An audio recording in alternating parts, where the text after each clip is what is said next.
I get lost when I'm painting. The experience takes me to other places in a sense. It's like I get lost. Time goes so quickly. It's the best therapy I think you can have if you're a painter. My work is here. It's here. It's like when I take out a new canvas to work, I don't know what it's going to be. It kind of leads me into where it's going to go as I start working on it. I started painting when I was really a kid, and I was painting in oils. I started going into the garage and using my father's oil paints and painting pictures with those. So my father started giving me a bigger allowance to buy paint. Do you prefer the palette knife or a brush, or is there another tool? I work a lot. I'd say 85, 90% I work with palette knife, and the other part is a brush. And there are times when I use a brush for everything or a palette knife for everything. But I like using a knife. I've been using it so many years that it's become part of my hand.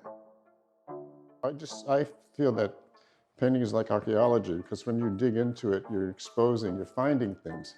If you can use your memory to know where you put certain colors or put enough of those colors down to begin with in different places, when you're exploring into the paint, you're going to retrieve some of those colors.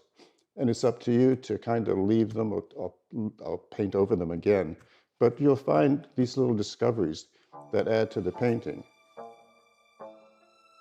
There's a fine line between something realistic, but not realistic, but impressionist and abstraction. Because I find that I think impressionist art was one of the first forms of abstraction to begin with.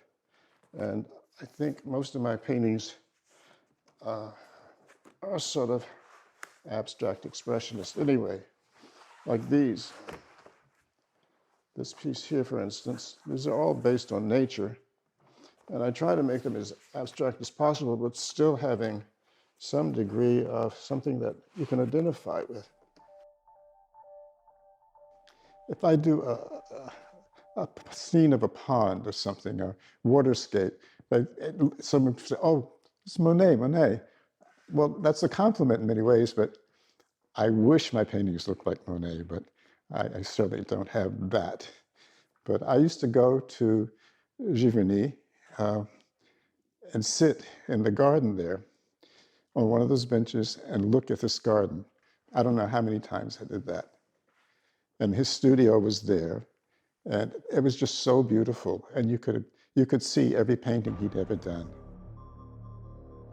I'll pick a color or two colors or three colors and just start, and they'll tell me what to do.